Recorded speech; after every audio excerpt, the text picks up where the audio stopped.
Hi, friend. This is Dr. Apurv Mehra, and I welcome you to this special edition of eConceptual, specifically conceptual surgery. But I believe that it's going to go way beyond it.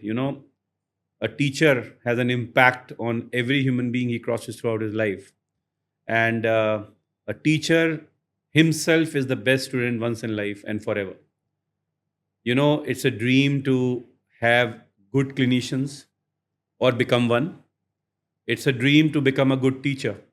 But what if somebody is blessed with both the things? It's like working with both your hands while you're operating, right? We have the left handed surgeon of the country with me, Professor Dr.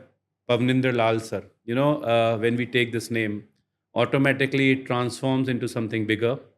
Sir has been at the core medical institute of the country, Maulana Azad Medical College. Sir has been at the center of the examination system of India, the NBE. And Sir has been there to operate on multiple patients, including the families of the doctors or the doctors themselves. So he has seen all the sides. Sir has been into government and now into private. I think this has got so much to learn. This talk is going to go down in the history for everybody who's willing to understand the key secrets of being an academician, being a clinician, being into government or being into private, all the spectrums. Welcome, sir. Welcome to this talk, sir. Thank you so much, Apurv. It's absolutely a delight. It was one of my, ambitions to have a podcast sometime, and as God Almighty would have it, it has been you. It's absolute delight to be here today. So it's an honor. I have been a graduate from Maulana Azad Medical College. And when I was a graduate, you were a consultant at that time, professor at that time. So learning from you at that point of time, and then sharing the same screen and breathing the same air is a matter of privilege. I have question number one to you, sir. Doctor academician, how did you create the balance? Yeah, so I think this is what started for me, myself, in the way I was groomed. My both parents were doctors. My father has been one of the founder plastic surgeons in India. And he went on to start the first MCH course in India, in Nagpur, and then the first MCH course in Delhi at Safdarjung Hospital. And I found in him a balance of a clinician and a teacher both. And being the only son of my parents and a son of a late marriage, I could see how my parents were balancing this act. My mother was a pediatrician, and she went on to become the head of the department of pediatrics at Maulana Azad Medical College. And how she was balancing to be a very good clinician in the hospital, a very good teacher, and very popular amongst both MBBS and her PG students. And then also how she was balancing it out at home, cooking food for us, being a mother and a daughter-in-law, as it is. I could see that it is possible to do both these things together. So this is how things came up in my own life. And when I was a student of science in school, I was inspired to be a doctor myself. And once I was a doctor and I got into MAMC, with the help of hard work and divine grace and the blessings of parents. It was, I think, in my nature to keep both these things together. So in the college also, when I was in MAMC, I found that we had some stalwart teachers at that time, and I could see how the they could be both good teachers and very good clinicians. And so not only it was a learning from home, then the same learning kind of continued in the college. And I think that is what, as you rightly said, teachers become role models, you know. So it's very important to for even younger students to fixate themselves on some brilliant role models in their lives, whom when you meet them in your college, and take their good points, take the positives from each one of them. Everybody will have something to tell you, something to teach you. And I think as life goes on, we imbibe some good point in this journey. So, so beautifully put, so aptly placed. And I was watching one of the videos where they had shown that you take a slice of bread and you try to put butter on it, it won't go in. But if you make it warm, it will sink in. So you should be ready to imbibe good points from everybody you see around. And I love when somebody talks about parents right in the beginning of a talk. Please understand, अगर हमारे माँ बाप अपनी जवानी हम पे नहीं लगाते तो शायद हम कभी डॉक्टर नहीं बन पाते, हम यहाँ तक पहुँच नहीं पाते. So the first teacher of everybody's life is a mother. It's a truth. And you should be very proud of announcing to the world that what you are today is because of your parents. That always melts my heart if somebody starts with it, sir. Apart from your parents, few of the teachers who had a big impact in your life, sir. Some names. So I think I was very fortunate when I came to MAMC. The head of the department was Professor Rana, and he was a stalwart urologist and teacher of great eminence. We had Professor Dr. Thusu, who was a profound teacher and an absolutely brilliant surgeon, especially surgery of the thyroid. Used to be bloodless, and we were always in awe when we used to come to theaters to see him. And of course, as a lecturer as well, we had Dr. Kakkar, Arun Kakkar. There was so very big names who were there to kind of show and stand before you as role models who inspired you. And later, when I moved to my post graduation, my own professor, Dr. Minocha, was there. Dr. Anurag Krishna, with whom I was working, and he's a pediatric surgeon, became the person to encourage me and in writing and in doing the advanced kind of surgeries which require a lot of meticulous working, especially because he was a pediatric surgeon. We started doing very careful, delicate surgeries in the very early phase of our postgraduate training. So on one side, you would do very big abdominal cases. On the other hand, in the next day, you are doing babies, newborn babies. And I think these are the things which mold you. And as you rightly said, postgraduate students should be able to imbibe everything. He's hungry for knowledge. True. And I always keep telling my students that, this 3-year period will go away in no time. True. Just before you realize, months will be over, years will be over, and you will not be remaining a surgical student ever.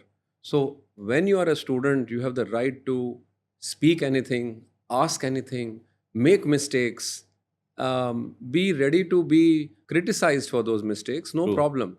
But then you are a student, there is no problem. And make every second count for the 3 years that you are there as a postgraduate student, be it your MS or be it your DNB, wherever you are. Make the most of this. And I was in my time, and maybe your time also a little bit, the digital media was much less. True. And so our distractions were very limited. My post-graduation was in University College of Medical Sciences. We were just on one side of Delhi, and there was nothing you would do. There was no opportunities to waste time. Neither was the workload allowing you to waste time. And workload is always there. If you think work is there, there is a lot of work. And if you want to shirk away from work, there are very easy means to, kind of run away from work. So I would encourage all students to make the most of the 3 years that you have for your postgraduate training and take the best from everybody. And, even your senior postgraduate student is your immediate teacher. True. And even your intern under you will also tell you something from whom you can learn. So a good person, I think when I have become a teacher, I'm humbled that it is not only my teachers who taught me, not only my patients who taught me, not only my people around me who were actually supposed to teach, but actually my seniors and juniors who were very, very junior in their own way. Many things I learned from my interns, and many things I learned from my immediate postgraduate seniors. Some of them would tell you in person something which is not good about you, and you would try to see how you would change as a more to become a better human being. So make the most of these 3 years and learn from everybody around you. Even the nurses, even the paramedics, even the technicians teach you the positions that we have learned to place the patient in. If you have to learn how to place the patient in the right position, I think it was our senior technicians who we used to see learn how to pad up areas so that they don't get pressure sore during long surgeries. True.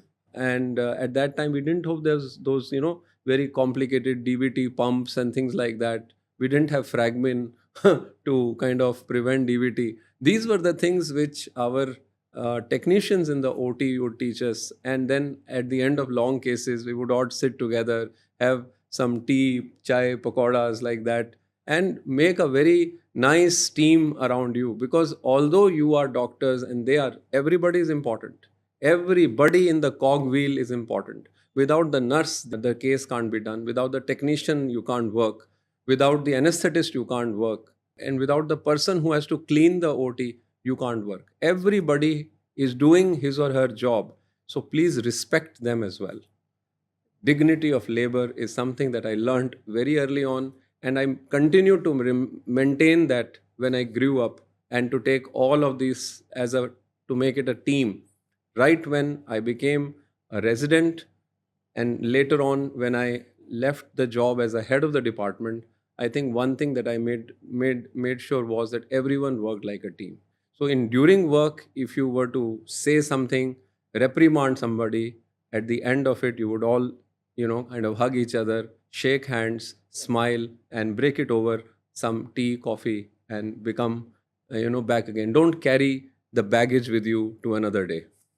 Wonderfully, sir. So many things to take from here, Shah Rukh Khan कहता है कि his father taught him that chess के game के अंत में प्यादा और राजा एक ही डब्बे में बंद होते हैं. So once you are out of the OT, there is no seniority. We are all human beings working together for the betterment of the patient. Let's understand that. Second thing is that, as he said, that each one is important in the cogwheel, the system, आप कितने बड़े हैं वो इससे पता लगता है कि कमरे में सबसे लेस प्रिविलेज्ड को आप कितना बड़ा फील कराते हैं. So this a very beautiful talk bye Amitabh Bachchan. Amitabh Bachchan कहता है कि एक कमरे में सारे नंबर बैठे हुए थे 0 से 9 तक, और 9 ने 8 को देखा, 8 हंस रहा था, 9 ने जाके उसको एक थप्पड़ मारा. सो 8 ने बोला तुमने मुझको क्यों मारा? तो उसने बोला मैं तुमसे बड़ा. 8 ने 7 को मारा, 7 ने 6 को, 6 ने 5 को, 5 ने 4 को, 4 ने 3 को. ये चलता शुरू हो गया, राइट. जब 2 ने 1 को मारा तो 0 कोने में आके बैठ गया. सो 1 ने बोला तू क्यों डर रहा है? तो उसने बोला आप मुझे ही मारोगे. कहता मैं देखो नहीं मारूंगा. 1 0 के पहले खड़ा हो गया. अब वो बन गया 10, और उस कमरे में सबसे बड़े वो हो गए. तो हम इतने बड़े तभी हैं जब हम लोगों को जोड़ सकते हैं. अगर हम जोड़ नहीं सकते तो we are nobody. If you want to do good in life, get educated. If you want to do something better, develop a skill ahead of time, maybe robotics or something else that the world has not seen. But if you want to do very big and great in life, develop a team and learn to value everybody. This is what you should take away from this message. साथ जिसको जोड़ के आप चले वही बड़ा बनेगा ना. जोड़ने वाला बड़ा है. You can be just a thread. और उस थ्रेड में अगर मोती पिरे हुए हैं तो आप सबसे कीमती हो गए वो थ्रेड. अब आप कभी भी एक मोती की माला का थ्रेड काट दीजिए, सब खत्म हो जाएगा. तो इसी तरह से सिस्टर्स कितने पेशेंट्स को बचा जाती हैं रात भर में. वो टेक्नीशियंस कितने हमारी नर्व इंजरीज या बेड सोर्स या सोर्स को बचा जाते हैं ओटी के अंदर. आपका anaesthetist they are the heroes behind the mask. As a surgeon, you walk in, the world is set for you to operate. But imagine if all this support system is not there, how will you do it? It's like there is a ground, there is a pitch, and it's raining, and there is no curtain, nothing to save it. It's gone. So this is what, these are the anchors on which the medical profession rests. So the support team is like the anchor. You go to Kolkata and you see the Havda Bridge. There is no pillar at the bottom of the Havra Bridge. Havra Bridge is on the anchors at the edge, and when a ship would cross, it will lift it up and would come down. So never ever underestimate the power of these anchors, which Sir just spoke about. He has been an astute clinician and academician as head of the department of Maulana Azad Medical College, and now he heads Apollo Hospital. Well, I'm one of the consultants there. Right. So the world is different in a private and a government sector. Sir, how do you see the extremes? So first, your experience into government setup, and coupled with your experience into private. So how would you balance it out? So your experience in a government setup. Yeah, so I think that's a very interesting question, Apurv. So government has been challenging. It's always challenging, but I have been a fighter throughout, and you know it. You have been there. You have seen me, and we have been together during some part of our careers where we were together. Um, I never. It's very easy to remain complacent, True. and complacency sets in very easily. You are supposed to come in the morning, go back in the evening.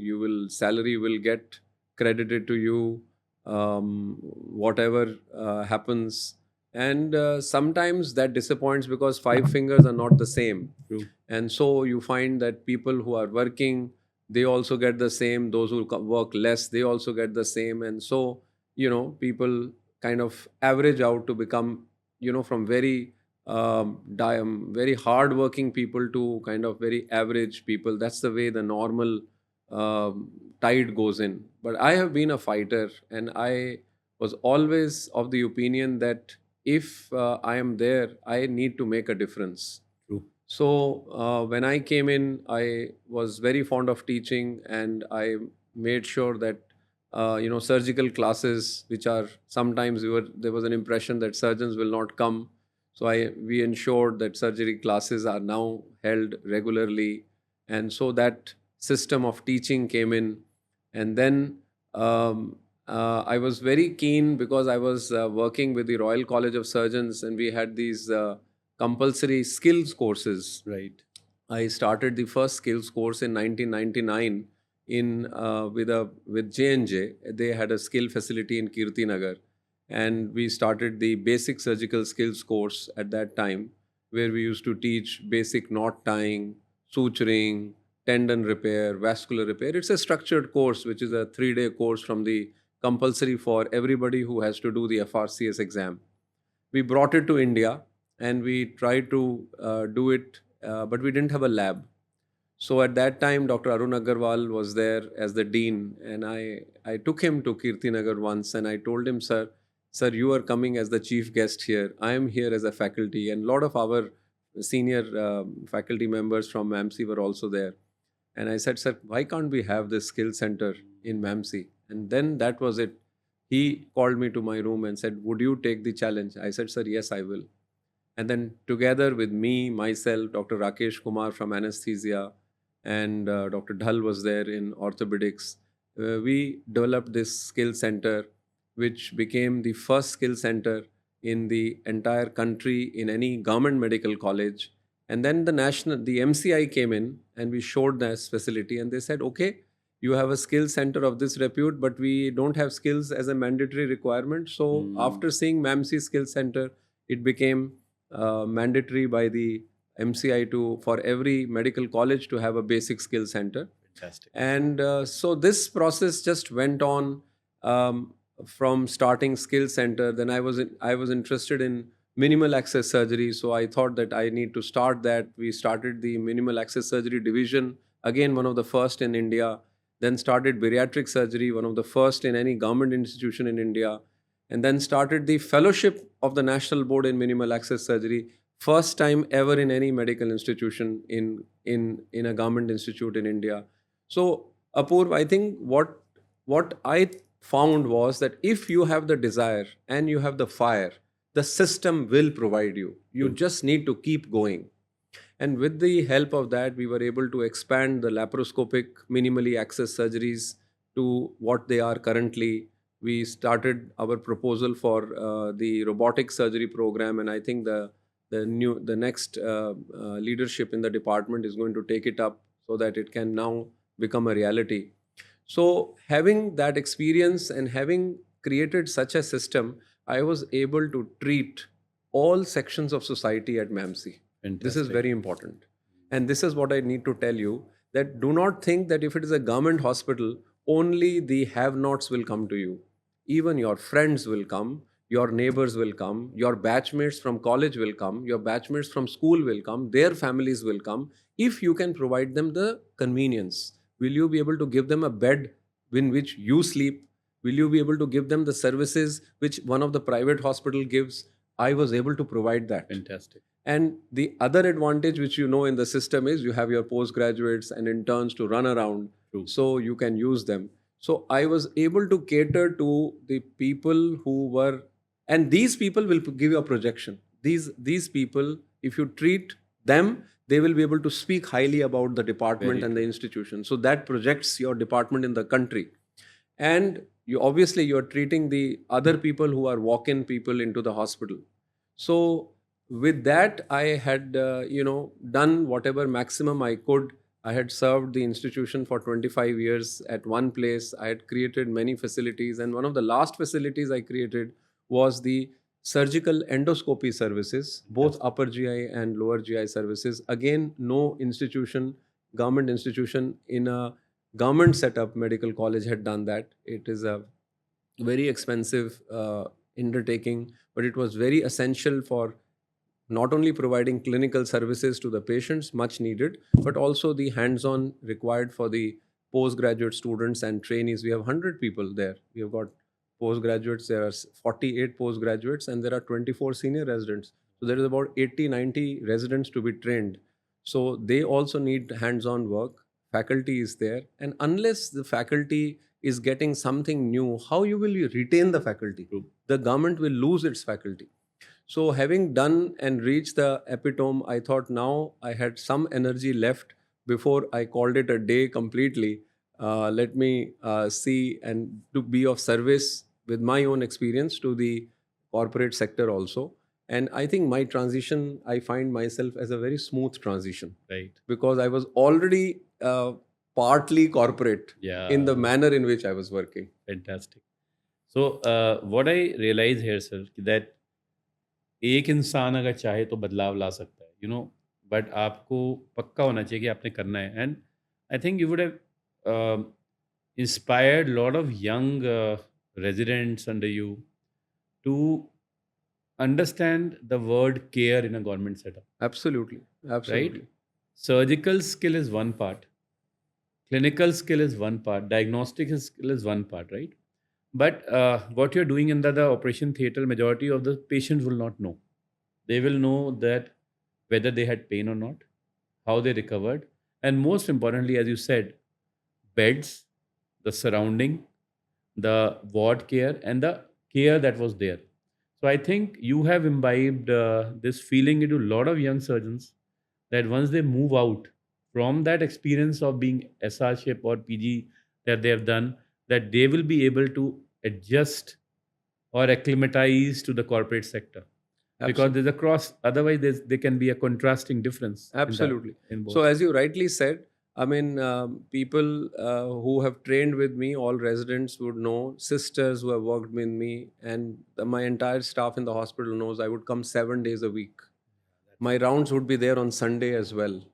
And when the professor or head of the department or a senior faculty comes to the wards, goes to the toilet in his rounds, the staff is going to ensure that the toilets are clean because the boss is going to walk into the toilet as well. He's going to look at not only the beds but also the corners of the hospital, the corridors which are normally not visited, the duty rooms of the doctors. I was coming to it. Yes. And my ward, my residents, and everybody who is seeing this podcast, you can know it that our unit had the largest number of beds that I could provide to the residents, because otherwise there is a small cabinet with only 1 or 2 beds, and there are 5 interns, there are 12 postgraduates, and there are 2 SRs. Where will they stay? The word is resident. Resident means you're supposed to be there 24/7. Either you're within the campus or within the hospital. But I'm sorry to say that our workload becomes so busy that we are not being able to assign proper living space for our doctors, proper place to sit on a desk within the hospital and ward system. You know it very well, True. the way we work. That possibly would be, improved by the hospital leadership, by making more space when they are planning hospitals. But having said that, with the limitations that you have, I can't change the building, I can't change the staffing, but I can change what I can do. So we, in our own system, I used to teach my residents that keep your environs clean. If you for all of us keep our area clean, the whole hall will be clean, because everybody is Very true. clean, making their own area clean. And this possibly, I have been able to get into my residents at all times, our wards, and we used to inculcate this. And possibly when they go into a corporate sector hospital, the transition or the changes that they would like to do would be much more easier to adapt to. My question for you, sir. I have done my MS surgery or DNB surgery. Do I attempt a super specialty exam, MCH exam, or do I do SRship? Oh, very simple for me. Very, very simple. I am a strong proponent of completely doing your 6-year surgical training. That means 3 years of PG and 3 years of senior residency. I will tell you, ladies and gentlemen, boys and girls, your life is ahead of you. Our average life now, you should think you will be alive till 90, with everything. You are at 25, 30 years of age. Whatever you are doing here are going to be the foundations for 60 years ahead. 1, 2, 3, 4, 5 years, don't count about them. Don't think that you are going to become a super specialist today and somebody is saying he's going to for a fellowship and he will get ahead of me. No, in this game of life, everybody will equate. All of us have seen that all of our people, we used to rank ourselves so much in life, rank 1 and rank 180 when it was a 180 batch, or 1 and 250 batch. Everybody is doing very well. True. At 40, 45, 50 years of age. That is how the life levels out. If you are too thin, that also levels down. If you are too below, you also level down. You come down to a same level. So life is very long ahead of us. Do not compromise on your training. That training will never happen again. True. You will never be a PG again. You can never be an SR again. This is the only time. After you have got 6 years of experience, you will be better informed, better educated, and better skilled to choose your specialization. And Very here true. I would like to differ with the normal sentiment of super specialization. In surgery, it is sub-specialization. You will do more and more of less and less. So, as of now, if you're a general surgeon, you're a king. From head to foot, you can touch. But if you are a GI surgeon, you have got only limitation to GI tract. Urology, only urology. So, it is a sub-speciality.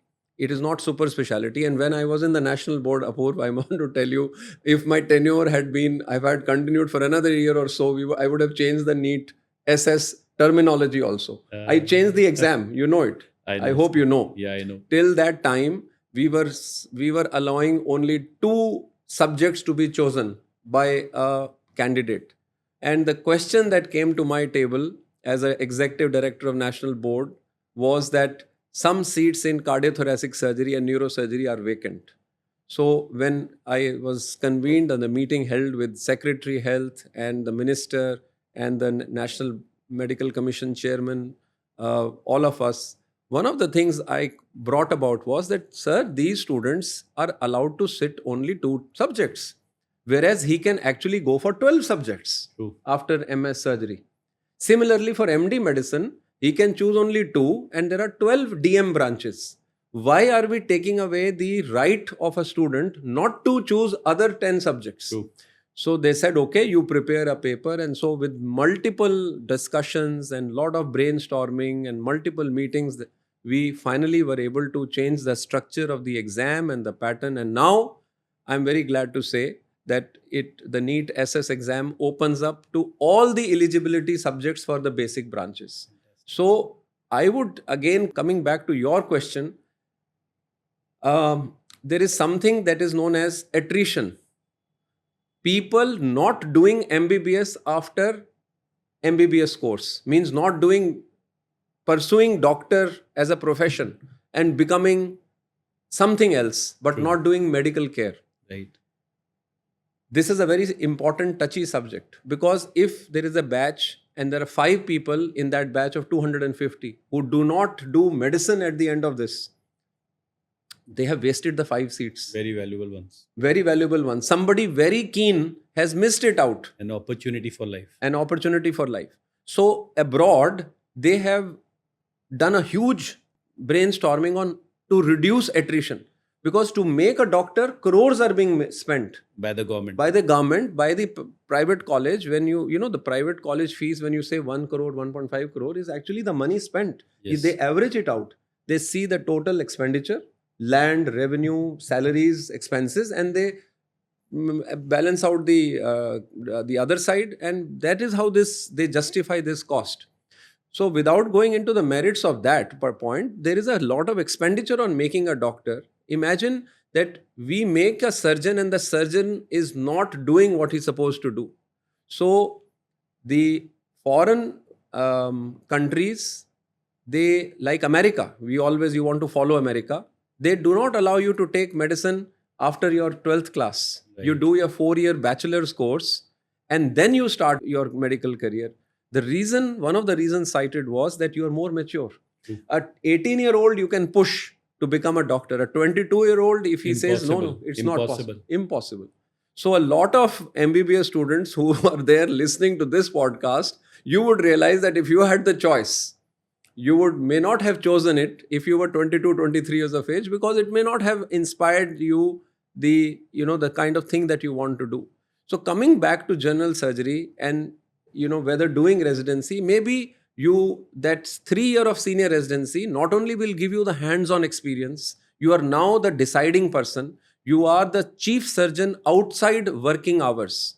That means from 4 p.m. till 9 a.m. in the morning, you are the boss. You take decisions, you see patients, you become a junior level consultant. True. Outside that time. And at the same time, you learn decision making.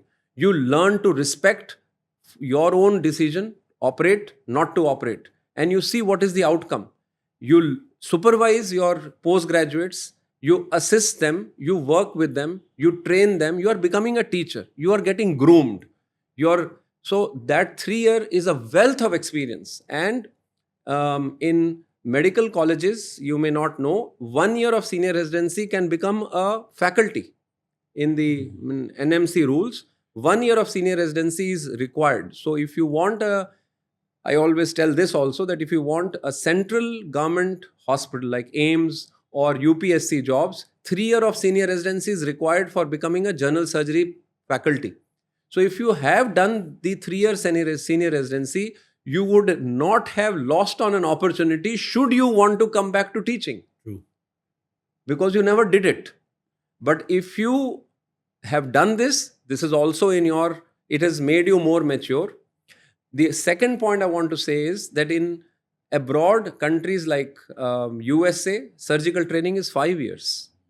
In UK, surgical training is 8 years. What is happening in India that we can train you in 3 years? In many medical colleges, even like MAMC, we have got 16 postgraduates in 1 year. What do? They are not getting enough patients to work on. So 3 years extra senior residency will compensate for your hands-on skills, will give you more material to have worked on.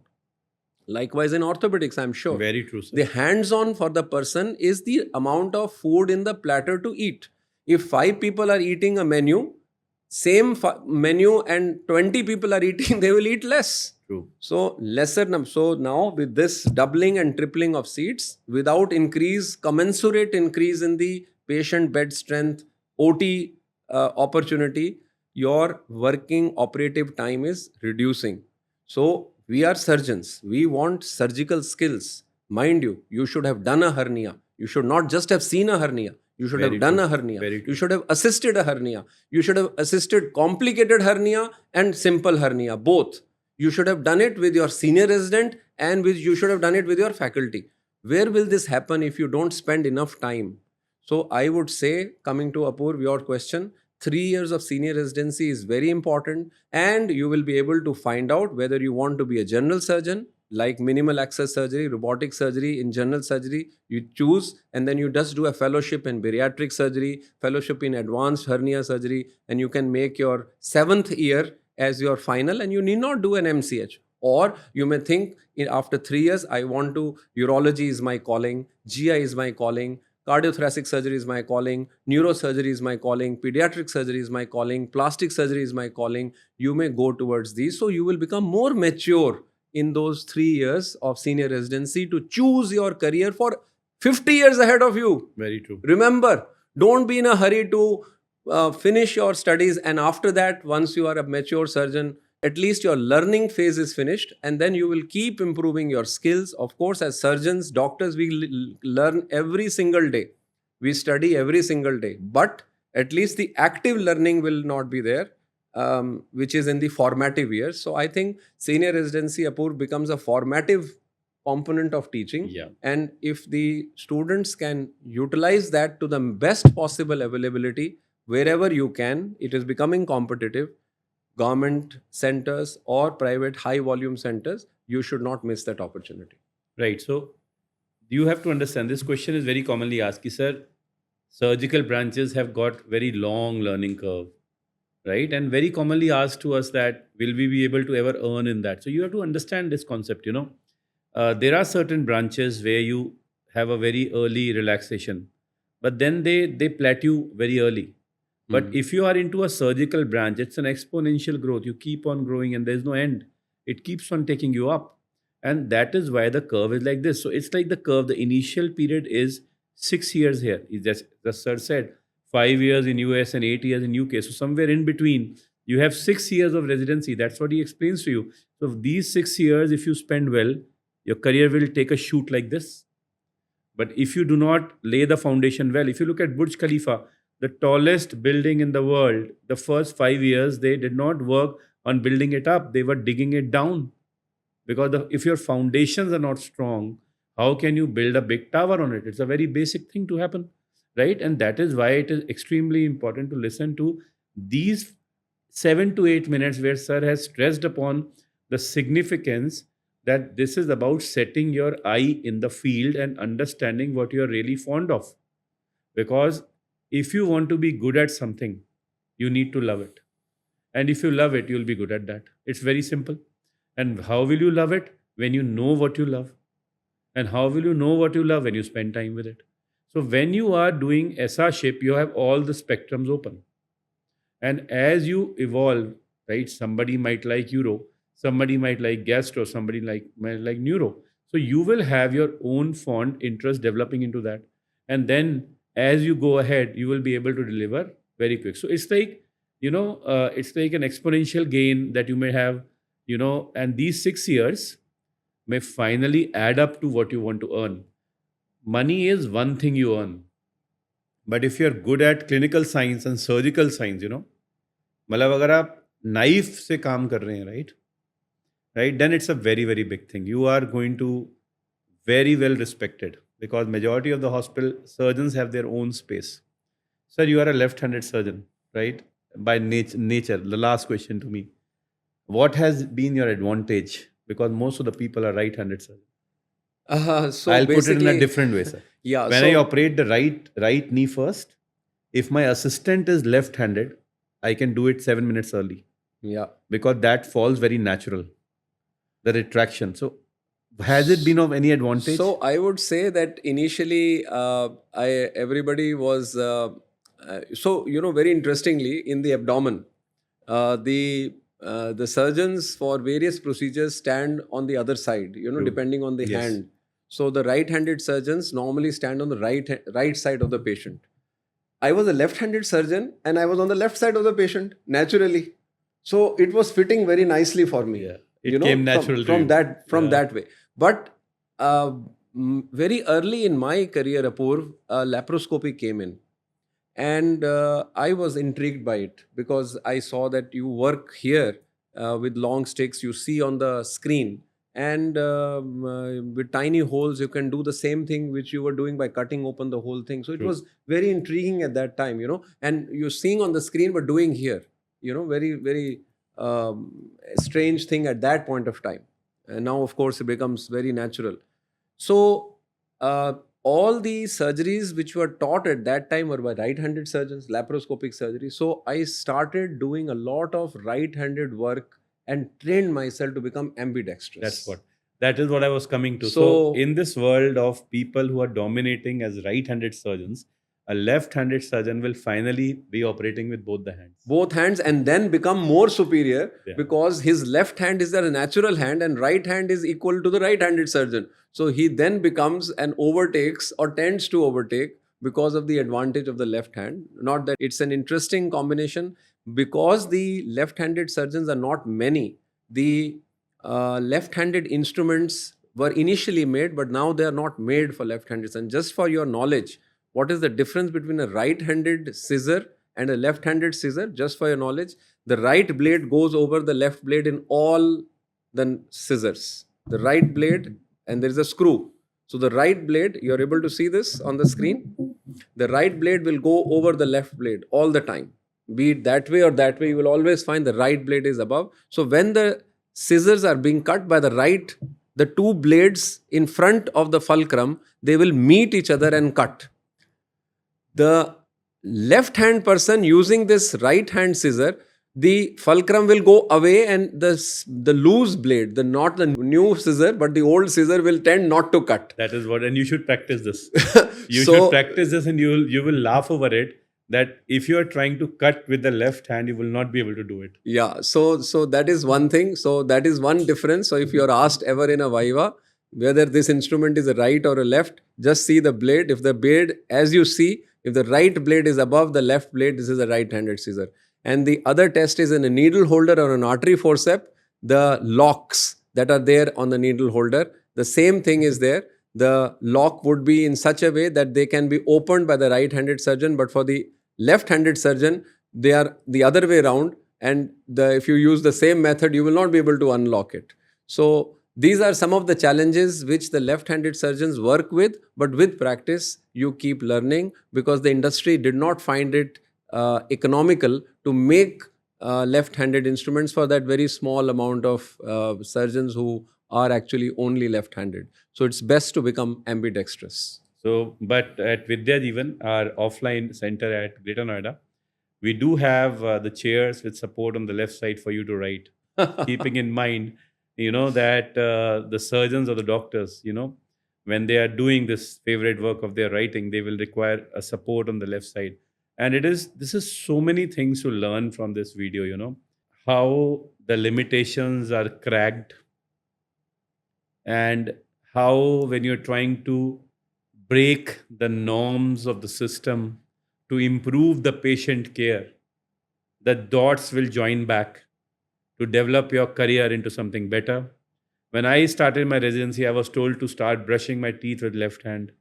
And I do remember that many a times you get hurt while operating. But if you can operate with both the hands, your surgeries keep on going. And the food for a surgeon is a surgical skill.